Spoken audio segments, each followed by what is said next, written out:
Okay, back for take number 5. Kind of tired at this point. I know this is the first video I've released in a while, but what you guys probably don't see is that for every video I release, there's probably about 5 or 6 videos that get cut off halfway, or just, like I look at it afterwards and there's just something broken.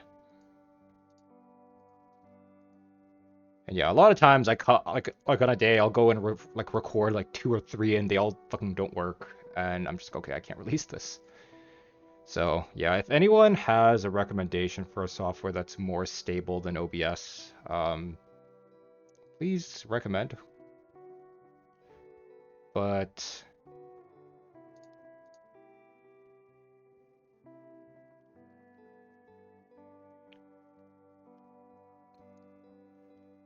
yeah, just gonna be playing through for half an hour.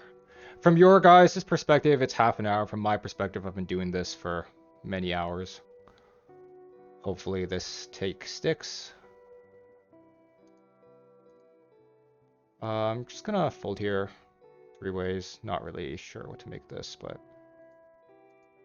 making a small stab here, multi-way. This guy, I anticipate he's recreational because he's short stacked.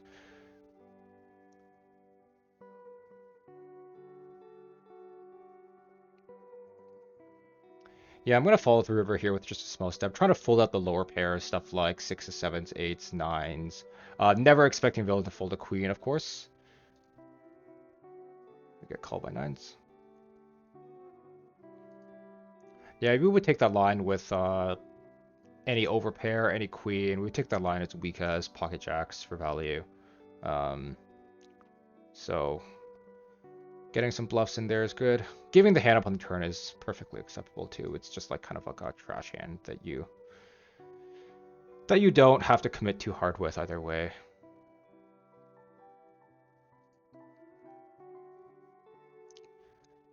Playing Fastfold because I think it's the format that makes for the best content. We see the most hands, there's the most to talk about. I probably sound like a broken record at this point, but I do not recommend Fastfold if you are trying to improve or if you are grinding to make a living. I think it's a format with relatively low edge.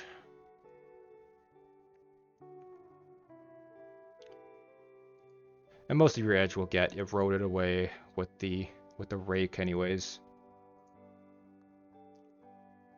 But I think it does make for decent content just because you're able to cycle through so many hands so quickly.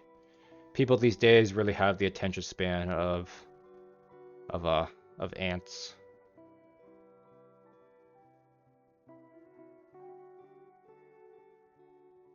Myself included, probably.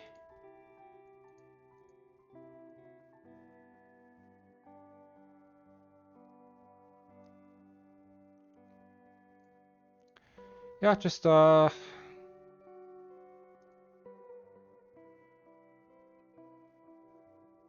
thing you might be seeing me do a little bit differently is using some bigger c-bet strategies instead of just, always betting small everywhere, mixing in some checks, mixing in some larger continuation bets on certain boards. And I think especially if you're a player starting out, I'm actually gonna fold this just like with the 2 people involved. I would call this if it were heads up, but with the additional player, this becomes significantly less good. It might still be a call in theory, but even if it's a call in theory, it's very, very borderline. These raggedy ace-x hands are much worse than you think multi-way. Much, much worse. I'm just going for the half pot here.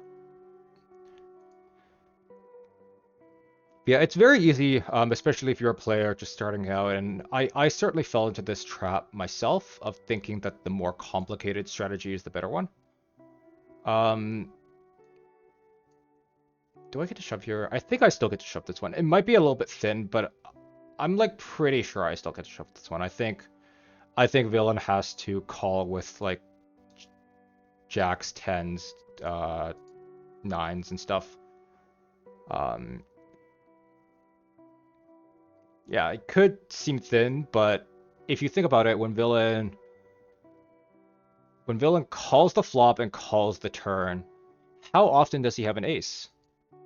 Right? Like, not, and the answer is not that often, because a lot of ace-x would fold the flop, a lot of ace-x would fold the turn, and you say, oh, maybe villain has ace-x of diamonds. I'm actually gonna call here once, just because it's blind versus blind and ranges are so wide. I think it's very close. Peeling it is fine, folding it is fine. Once villain checks, I'm gonna start bluffing.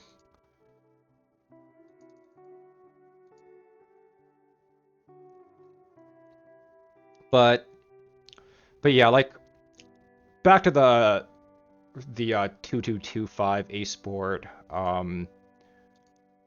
Yeah, like you would. A lot of people's initial reaction would be to be afraid of the ace, and that's fine. But just think about how often villain calls an ace, right? Like two streets. He's folding a lot of ace-x on the flop. He's folding a lot of ace-x on the turn, and you might say, oh, like maybe villain has ace-x of diamonds. He has a flush draw. Well, the board is triple paired, and he's just not gonna call a flush draw that's probably drawing dead on like a triple, not triple paired, but like a 2-2-2 board. Yeah, flush draws are drawing dead, so he doesn't have an ace that often. And it's one of those thinner value spots that I think a lot of players aren't gonna find because it's just scary. It's very hard to figure out like when you're supposed to shove the kings there and when you're supposed to check the kings. Because like in a lot of situations when the ace comes, you should check the kings, but not in that situation. And that's why poker's a tough game. There's a lot of nuance and there's a lot of individual discernment that one has to go through to succeed at this game. And if you're playing, and if your thought process sounds like okay, like here's an example of a thought process that is not going to succeed in the long term. The thought process, if your thought process sounds like, oh, I have pocket kings, I'm going to check it when there's an ace. Like if that's your thought process, you are not setting yourself up for success in the long term of this game, because that thought process is just overly simplistic. It's one of those things, it's like right some of the time and like wrong some of the time, and yeah, like that's just not going to be good enough. What actually sets you up for success long term in this game is thinking critically about each and every situation. And in that situation with the ace on the river, I'm thinking, okay, the ace is scary for my kings, but how often does villain call an ace on the flop and call an ace on the turn? Not that often. Here, once on the left, once this goes check check, I'm just going to block bet. We have a weak ace. Just trying to get some value from hands like Queen X, Jack X, Pocket Kings, etc. Here, facing the flop check raise, not folding the 10 ever, but proceeding with caution. Villain has raised the flop. He is representing two pair or a set. What's actually really helpful here is the fact that we block 10-8 suited and 10-5 suited. The 10 of diamonds blocking 10-5 of diamonds and 10-8 of diamonds makes a really big deal. I'd be a lot less happy if we had, let's say, the 10 of hearts, for example.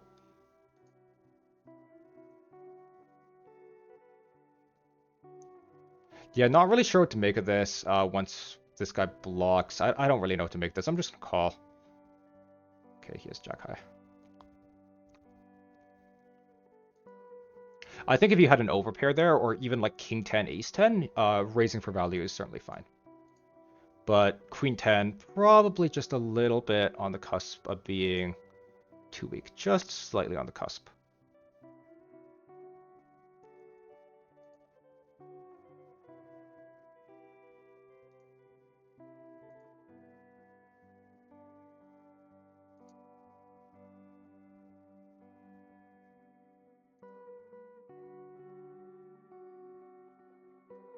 Okie dokie.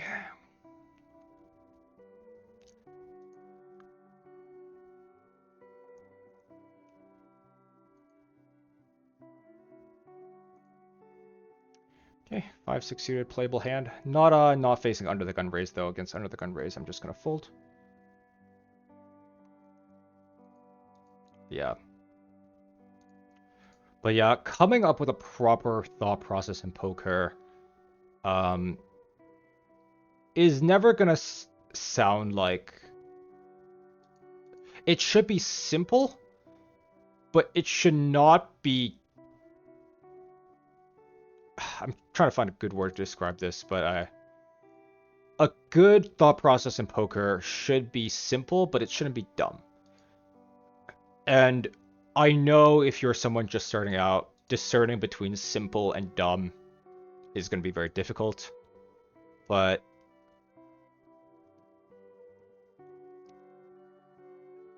yeah, a dumb statement leaves no room for nuance. A dumb statement would sound like, "Oh, I'm going to check my kings every time there's an ace." That's a dumb statement. Oh, interesting. Okay, so here we have a really strong hand, but I'm actually going to start with a check, just because this board is not very good for us. It's not very good for our range. So just checking it. On the turn, mixing between bet and check. Roll high, so I will start betting it on the turn. But yeah, on the flop, have to check that sometimes. And same with the river. When the 4 straight comes in, if we had an overpair, we'd be very unhappy. Like, this 4 straight is much better for villain's range as a whole. And because it's much better for villain's range as a whole, we just have to check, even with the nuts. And check back on this board. This board is not really good for us. Very, very connected, very wet. And just fold into the turn stab. What did villain have here? Villain check back, queen jack. Which is quite shocking. I would have expected him to bluff that.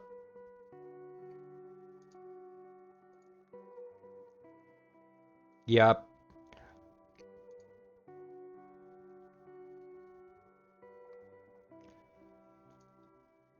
There is a good example of thinking about your range instead of your hand, right? Like, I flopped a straight, but that board is not good for me on average. As the pre-flop raiser, what I really want to see is I want to see high cards. I want to see ace high, king high. I want to see broadways. And anything that's connected where 7-8 makes a straight, 6-7 makes a straight, is not going to be that good. See, like, this is an example of a board that's better. We continuation bet. We see some broadways. On the turn, we turn a double gutter, so I'm going to keep barreling. Can get value on a 9 or a king. So happy to take it down there. Yeah.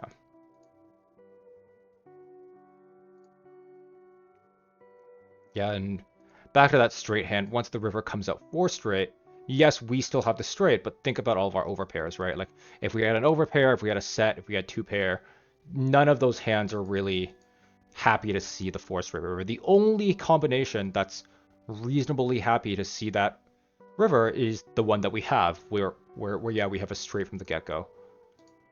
I'm checking here because we're out of position.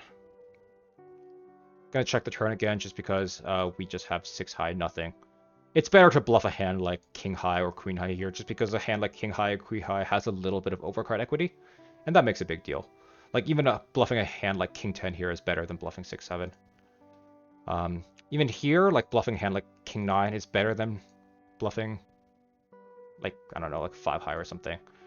So I'm gonna go for the stab. Once I get called in 2 spots, though, just gonna give it up, I think. Don't think I'm gonna try to bluff into 2 people. Yeah, I was just trying to do an easy stab, take it down for cheap. If it doesn't work, it doesn't work.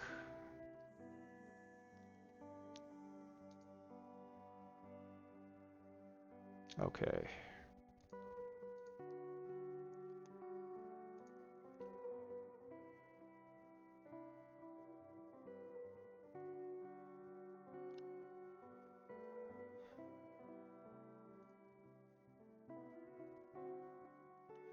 Just continuing to fold out bad hands and play reasonably solid.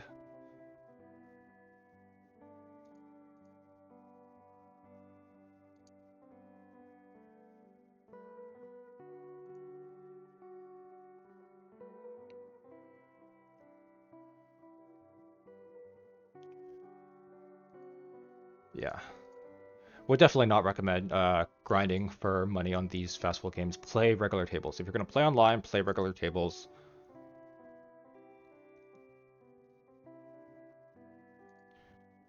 A little bit deeper here. Gonna go for the 4-bet.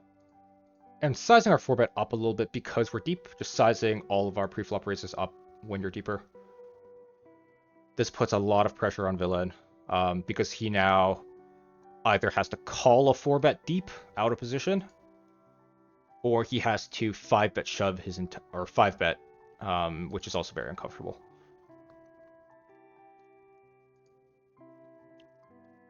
The deeper you get, the more position becomes important, and the worse it becomes to be out of position. So always, always, always trying to put additional pressure on people when we are deep stacked and in position.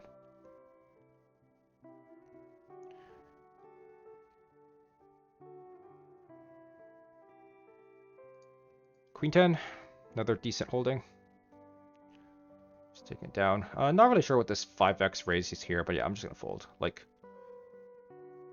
when people raise this big, you can almost never call. Like, you can just play 3-bet or fold. Like, you don't need to call against that big of a bet. And see, like, that's again, like, is the problem with a lot of people's oversimplistic thinking, right? Like, if your thinking just sounds like, oh, I'm gonna call 5-2 suited in the big blind to an open, that's oversimplistic, because then you'll kind of fuck yourself when people do that. Like, what you actually need to understand is, like, yes, the reason I'm calling 5-2 suited to an open is because I'm closing the action in the big blind, I'm getting good pot odds. And if so, for whatever reason that's not happening, then you can just fold. Here, small blind versus button, I'm gonna call. Queen high board in this position. Pretty sure I get the lead here.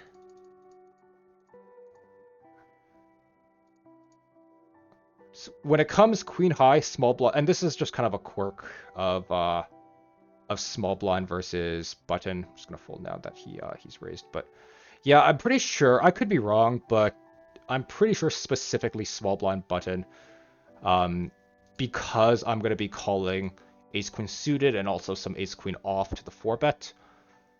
Whereas he's never going to be 4-betting ace queen. On these dry queen high boards, I actually end up having the advantage. This is a very, very, very specific quirk to small blind button 4-bet pot, where I just have such an overwhelming queen x advantage in my range that I can kind of lead the board. It's one of those things where if you miss it, it's not a big deal. We 3-bet, see a lot of broadways. It's good for our range, so doing a lot of small continuation betting. Here, gonna peel the ace high. Yeah, just peeling the ace high could still very much be the best hand. Once we river the 8, I'm gonna go for the block bet for value. If he had a 9, if Bill had a 9, he would have double barrel return. Honestly, I think this is strong enough to go for a big bet. It's just like most 9x with double barrel the turn. So when he checks back, like, you're basically good with an 8.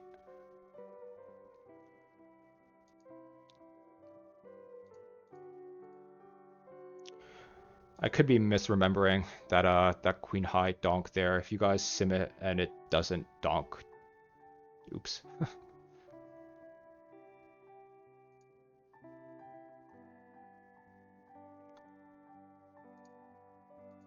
Yeah, 3-betting the kings here. Blind versus blind, it's important to also just 3-bet a lot of trash.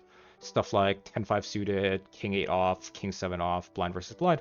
Just because ranges are so wide and you just won't have enough good hands.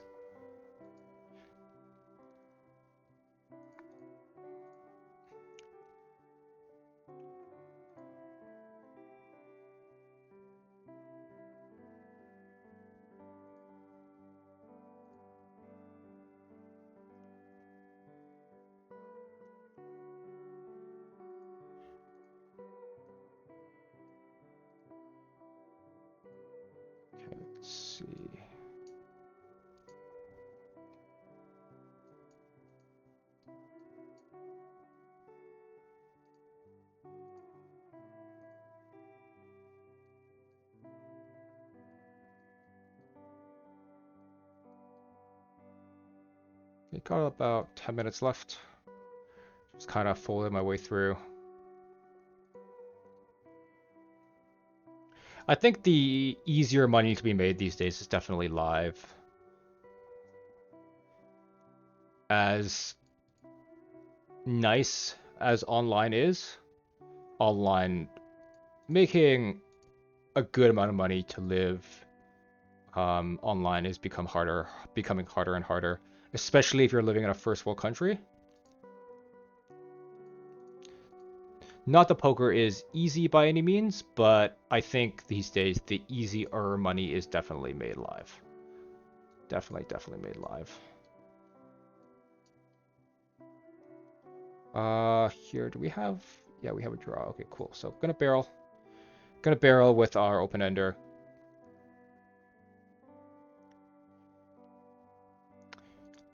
And then just triple off with our straight here. Trying to think of what bluff I would use on this run out. Actually quite hard to find a bluff, if I'm being honest, because most draws get there. 10-9, King 10.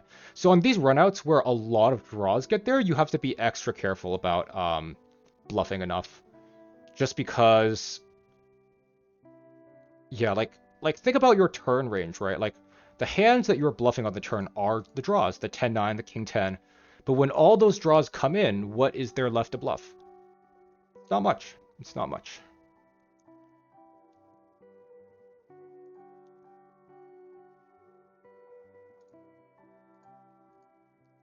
On this low board, you could go with the approach of betting small size, high frequency, or you could go with the approach of betting large size, mid frequency.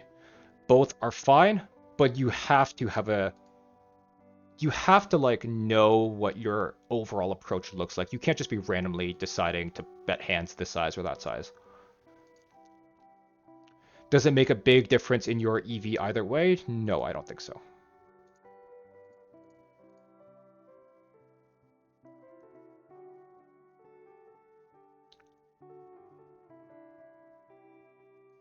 So see, this is an example where the kings do not want to keep it barreling.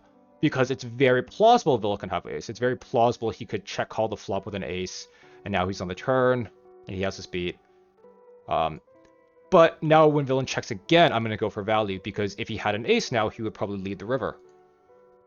So now, cautious of the ace on the turn, but when villain checks again on the river, less cautious.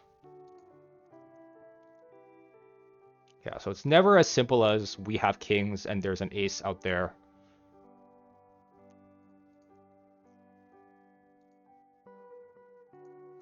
Defending the king 5 to min open. I would just fold if he opened any larger, but understanding your defending ranges to all the different sizes is very important. Call in with the top pair. And 3-betting the ace-6 suited. 3-betting cutoff versus button.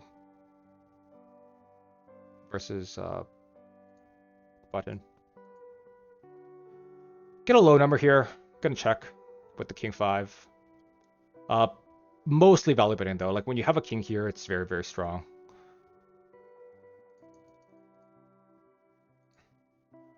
Great board for us on the king 4. So just doing high frequency small c-bet.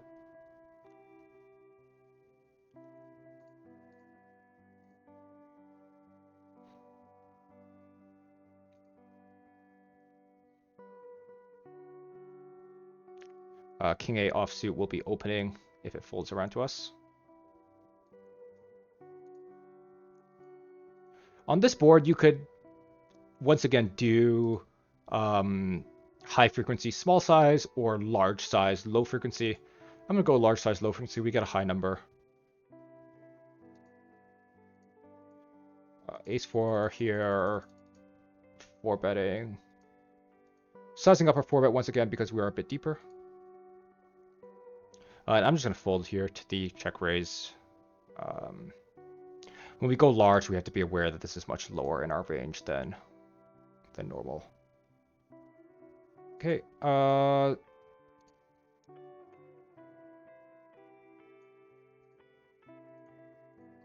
C-betting here.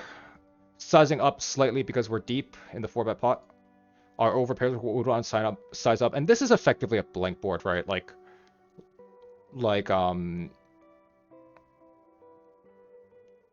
villain will never interact with the 2 or the 3 or the 7.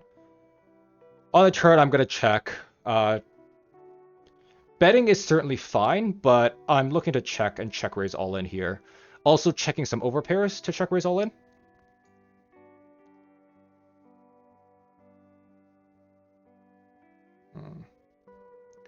Yeah, I'm just going to bluff this one on the river. Good luck. If we had an overpair, I would just put it in. So have to do that with our bluffs as well. Having the ace is pretty nice. Blocking villains pocket aces, blocking villains ace jack. You might say the heart is bad, and that could very well be true, but in these 4-bet pots where a flush draw is like a much lower percentage of villains' range anyways, having the hearts, like the significance becomes less is what I'm trying to say. There's fewer combos of heart draws out there relative to villains' range. That probably was not the best explanation, but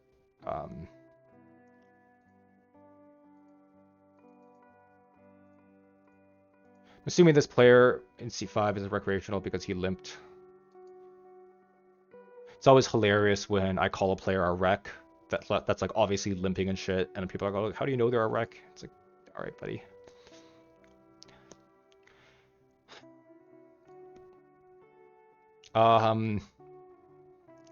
This is kind of weird. He uses this strange size. I'm actually gonna call here. I think our hand beats all his potential bluffs, and since it's a wreck, like he could just have some random shit. Like this time he had a pair and he kind of owned us, but being that he's a recreational, I think he could totally just have like a worse ace high or a king high or a queen high. And given that like weird medium size, we're getting pretty good pot odds.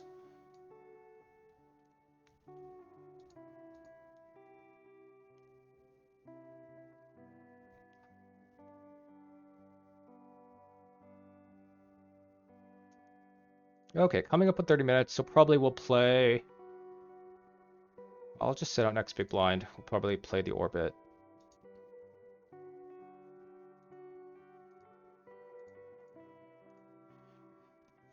Betting or checking here, both okay. You're out of position, so never too happy. Not fully in the pair on the flop, though. Okay, so here I'm going to check. We have the ace of diamonds. I'm going to check with the intention of check raise bluffing. If villain bets, I'm going to check raise bluff our hand with the ace of diamonds, but it just doesn't come to that, and we just win check check, which is kind of nice. Always good to have a plan in mind before you face the bet. Like don't just face the bet and then start trying to figure out what you want to do. Like, yeah, like decide beforehand what you are going to do if you face the bet.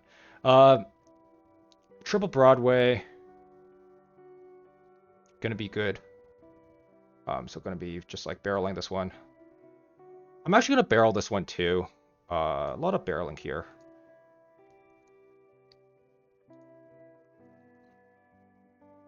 On the right, you might say like, oh, you just kind of have nothing, but okay, we face a. Okay, so I was probably gonna bet the river myself, but yeah, as it gets closer to early position, you have to be okay bluffing more trash. You just naturally have fewer draws in your range. And having the diamonds with removal or with unblockers to the clubs and the clubs and the spades on the board is pretty nice. Okay. All right, so that's coming up on 30 minutes. Thank you once again for tuning in, and I really hope this footage works out this time. Have a good one, guys.